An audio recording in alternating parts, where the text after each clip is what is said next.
चुनाव प्रचार खत्म, अब जनता करेगी प्रत्याशियों का फैसला। नमस्कार दोस्तों, आप सभी जानते हैं जिस तरीके से गुरुग्राम नगर निगम के चुनाव प्रचार का आज अंतिम दिन था और चुनाव प्रचार खत्म हो गया है। समझेंगे, हमारे साथ जुड़ चुके हैं सुभाष चौधरी जी, जो कि एक वरिष्ठ पत्रकार हैं। आज हम इनसे समझेंगे कि किस तरीके से गुरुग्राम नगर निगम चुनावों में जनता के मुद्दे हावी रहे या चुनाव प्रचार ज्यादा हावी रहा। नमस्कार सुभाष जी, आपका हमारे पब्लिक वॉइस K2K पे बहुत बहुत स्वागत है। धन्यवाद धन्यवाद मोहित। सर, जिस तरीके से आपने देखा कि पूरे चुनाव में प्रचार हावी रहा या जनता के मुद्दे, क्या लगता है आपको कि प्रत्याशियों ने अपनी बात जो वो आने वाले 5 सालों में करना चाहते हैं, क्या वो जनता तक पहुंचा पाए? इसमें इसके दो पहलू हैं जी। पहला, चुनाव प्रचार तो जो प्रत्याशी खड़े होते हैं या फिर जो जिन दलों ने अपने प्रत्याशी खड़े किए हैं, चाहे वो निर्दलीय हों फिर दलों की ओर से, तो ये उनका अधिकार होता है प्रचार करना और वो अपनी बात जनता तक पहुंचाने की पुरजोर कोशिश करते हैं। लेकिन इस बार चुनाव में कम समय मिला प्रत्याशियों को अपनी बातों को पहुंचाने के लिए और जनता तक पहुंचने की दृष्टि से, क्योंकि वार्ड की सीमा लगभग अगर आप कम से कम देखें तो मिनिमम 2 किलोमीटर के रेडियस में हर वार्ड का अपना एक दायरा है। यहाँ 36 वार्ड हैं गुरुग्राम में खास करके। तो ऐसे में और मत ये चाहता है कि डोर टू डोर यानी हमारे दरवाजे पर आए, घंटी बजाए और हमसे जरूर मिले, अपनी बात हमसे जरूर करे। लेकिन मुझे लगता है कि प्रत्याशियों ने कोशिश तो की लेकिन सब तक शायद नहीं पहुंच पाए। दूसरा जो आपके सवाल का पहलू है वो ये है कि क्या चुनाव प्रचार हावी रहा या फिर जनता के मुद्दे। मैं ये मानता हूं कि जो 2 तारीख को मतदान होने वाला है नगर निगम गुरुग्राम का, या फिर आप कह सकते हैं मानेसर, जो लगता हुआ इलाका है मानेसर नगर निगम का, पहली बार वहां चुनाव होने जा रहा है। जब लोग 2 तारीख को मतदान करने जाएंगे तो उन पर 2-3 तरह की चीजें हावी रहेंगी। मेरा अपना कहता है जितने लोगों से मैंने अब तक बातचीत की है। पहली बात तो ये, क्योंकि लोकतंत्र में जो जातिगत समीकरण है वो सदैव रहता है और सदैव ये समीकरण जीवित रहेगा, इससे कोई इनकार नहीं कर सकता, क्योंकि उस परिधि में जाकर लोग सोचते हैं अपनी जाति, समाज, समुदाय के व्यक्ति प्रत्याशी को वो सपोर्ट करने की कोशिश करते हैं। लेकिन जहाँ एक ही समुदाय के प्रत्याशी हैं तब व्यक्ति अपने निजी चीजों को देखता है कि जो उनके इलाके में या उनकी गलियों में जो बेसिक एमिनिटीज है, मूलभूत सुविधाएं हैं, उसको लेकर किस व्यक्ति ने कितना जुझारूपन दिखाया है, कितना वो आंदोलनकारी रहे हैं और कितना सीधा संवाद लोगों से वो स्थापित किए रहा है इस चुनाव से पहले। तो ये पहलू तब जाकर बिल्कुल सामने आता है और विश्लेषण करने के बाद मतदाता करेगा, इसमें कोई दो राय नहीं है। रही बात और जो चुनावी मुद्दे हैं, जैसे भारतीय जनता पार्टी की बात करें या फिर कांग्रेस पार्टी की, तो देखिए इसमें मुझे ऐसा लगता है कि कांग्रेस पार्टी ने तो बहुतायत में, अगर मानेसर नगर निगम की चर्चा करें तो वहां इन्होंने अपना एक भी प्रत्याशी, 20 वार्ड में से एक प्रत्याशी अधिकृत तौर पे खड़ा नहीं किया है, किसी को टिकट नहीं दिया, कोई प्रत्याशी खड़ा नहीं है। उसी तरह से अगर नगर निगम गुरुग्राम की बात करें तो यहाँ कांग्रेस पार्टी ने कई वार्ड्स में अपने प्रत्याशी खड़े नहीं किए हैं। मेयर के प्रत्याशी दोनों ही नगर निगमों में इन्होंने खड़े किए हैं। तो ऐसे में जनता में तो सीधा सीधा संवाद, सीधा संकेत चला गया कि कांग्रेस पार्टी तो पहले ही हार मानकर बैठी हुई है और भारतीय जनता पार्टी ने हर वार्ड में अपने प्रत्याशी खड़े किए हैं और अपने मेयर के कैंडिडेट भी खड़े किए हैं और फोर्सफुल्ली, बहुत जोरदार, जैसी कि मतलब एक तरह से प्रकृति है भारतीय जनता पार्टी की और उनके नेताओं की, वो तो पूरी तरह हमलावर हैं इस चुनाव में, चुनाव प्रचार की दृष्टि से भी, अपने मुद्दे को लोगों तक पहुंचाने की दृष्टि से भी। जो संकल्प पत्र उन्होंने जारी किए हैं और 21 घोषणाएं प्रमुख उन्होंने उसमें शामिल की हैं, उसका भी असर मुझे दिख रहा है यहाँ। जी मोहित, अभी आपने जिस तरीके से बताया कि कांग्रेस पहले ही हार मान चुकी है, कहीं ना कहीं दिल्ली चुनाव के बाद कांग्रेस का मनोबल टूटा होगा निश्चित ही, लेकिन वहीं ऐसे बहुत से वार्ड हैं जहां पर भाजपा के ही पहले कार्यकर्ता जो रहे हैं वो निर्दलीय प्रत्याशी बन चुके हैं। तो कहीं आपको लगता है कि ये भाजपा के अंदर भी एक बहुत बड़ा द्वंद्व होने वाला है चुनाव के नतीजों में? हाँ, ये बिल्कुल है, ये पहलू है। देखिए, जो बहुत लंबे समय से कार्यकर्ता को उम्मीद थी या फिर पहले पार्षद रहे हैं या फिर जैसे सीनियर डिप्टी में तो ऐसे लोगों को, काफी लोगों को इस बार टिकट नहीं मिले हैं, पार्टी ने नहीं दिया है। तो निश्चित रूप से उनमें से बहुतायत ऐसे लोग हैं जो रिबेल हो गए हैं, विद्रोह करके, और वो चुनाव लड़ रहे हैं निर्दलीय के रूप में।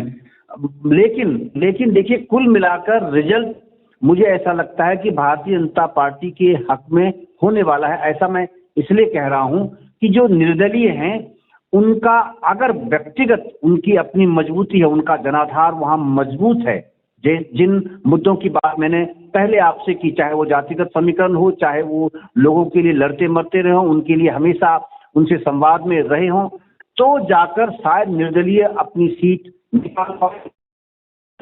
नहीं तो फिर भारतीय जनता पार्टी निश्चित रूप से, जहां जहां भारतीय जनता पार्टी है, जिन 36 वार्डों में उन्होंने अपने कैंडिडेट खड़े किए हैं, तो अगर किसी की व्यक्तिगत कमी है तो उसका खामियाजा शायद पार्टी को भुगतना पड़े।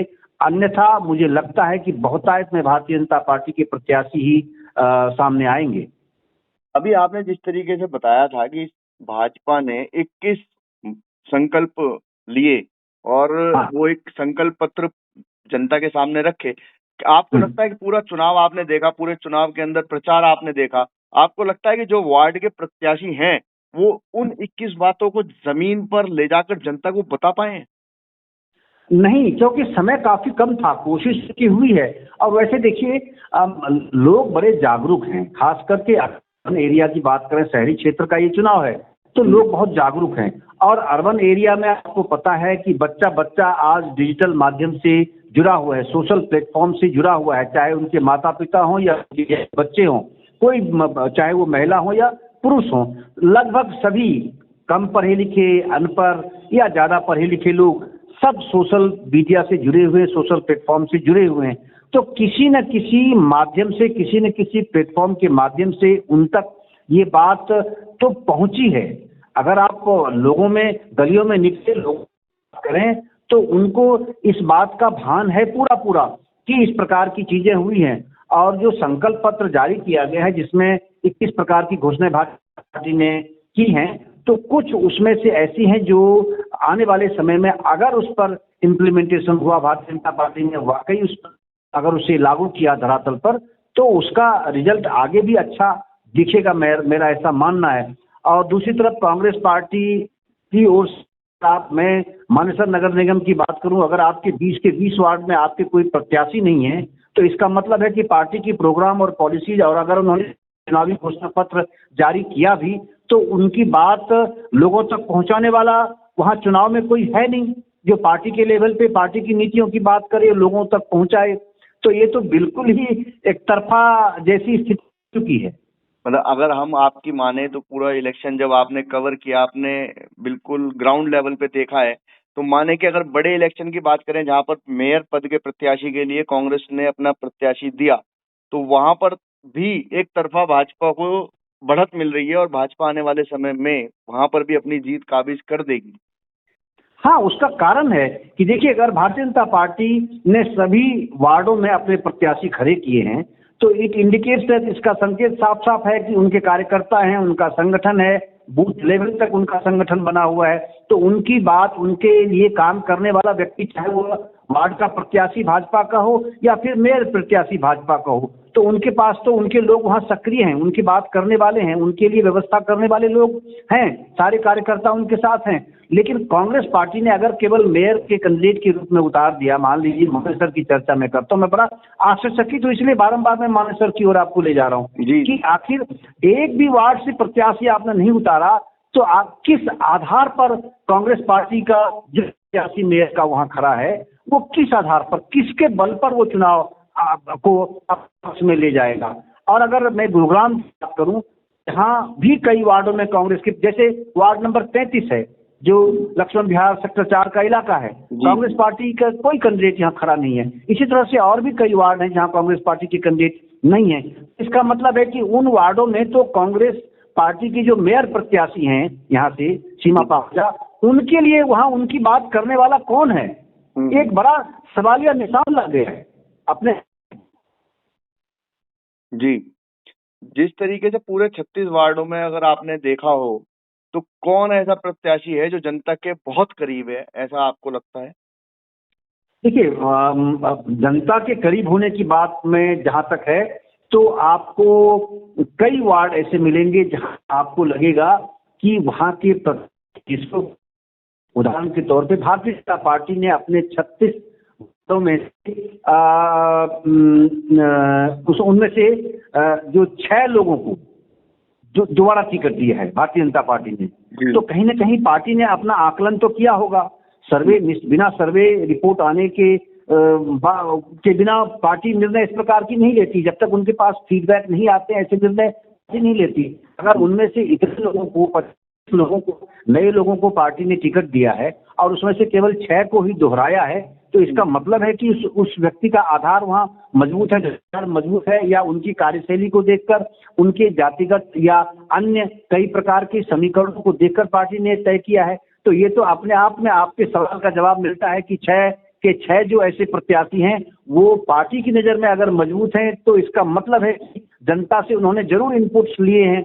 तो ये तो आपका, अगर मैं नाम लूंगा तो शायद ठीक नहीं होगा, लेकिन मैं ये तार्किक दृष्टि से मैं आपके इस सवाल का जवाब दे रहा हूँ जी। तो जिस तरीके से ऐसा माना जा रहा है कि अगर हम माने कि जो 2 तारीख को चुनाव के लिए वोट डलने वाले हैं और 12 तारीख को नतीजे आएंगे, तो निश्चित ही आने वाले समय में जो मतलब एक पार्टी का भी नारा है कि ट्रिपल इंजन की सरकार बनाने के लिए जनता से अपील हो रही है, तो ऐसा माना जा रहा है कि जनता भी उस अपील को ध्यान में रखते हुए 2 तारीख को वोट करेगी।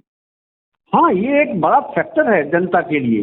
जनता नहीं चाहती है कि कोई ऐसा व्यक्ति जीत कर आए जो कि सरकार के साथ उसका तालमेल न हो पाए। वैसे देखिए, जो नगर निगम का एक्ट है उस पर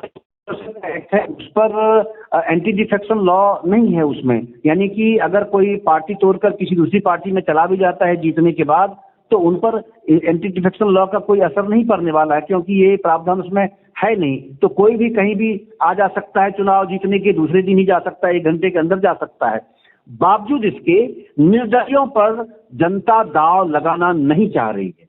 ये जनता ये समझ चुकी है, और पिछले 10 वर्षों में प्रधानमंत्री नरेंद्र मोदी का जो कार्यकाल रहा है, तो उसमें बहुमत की सरकार क्या कर सकती है देश में या फिर राज्य में। जो 2 टर्म मनोहर लाल जी की सरकार रही, 1 टर्म में तो ठीक है, उनको किसी की सपोर्ट पर सरकार चलानी पड़ी, मगर बावजूद इसके बाबा बहुत ही प्रभावी तरीके से सरकार चलाई उन्होंने।